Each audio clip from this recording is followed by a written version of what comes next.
Сайн уу. Тэгэхээр энэ бичлэгээр Хятад улсад оршин суугч зөвшөөрөл болон эрүүл мэндийн үйлчилгээ хэрхэн хийлгээх тухай ярьж өгцгөөе.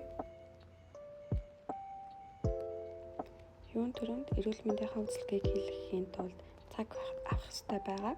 Тэгээд ер нь Хятадд хаашаа орж гарсан дандаа QR кодыг уншуулад өөрийнхөө энд байсныгаа ингээд батлаад явж байгаа юм билээ. Эмнэлэгтээ очихдоо паспортны хуулбар, үйлчилгээний цаас, карантинд байсан бичиг, 3% цээр зураг, визний хуулбар хэрэгтэй. Үйлчилгээний төлбөр нь 512 юан болж байгаа бөгөөд хариугаа болохоор өөрөө биеэрээ ирж авч болно. Нэг бол каргогоор авч болно гэсэн сонголттой байсан.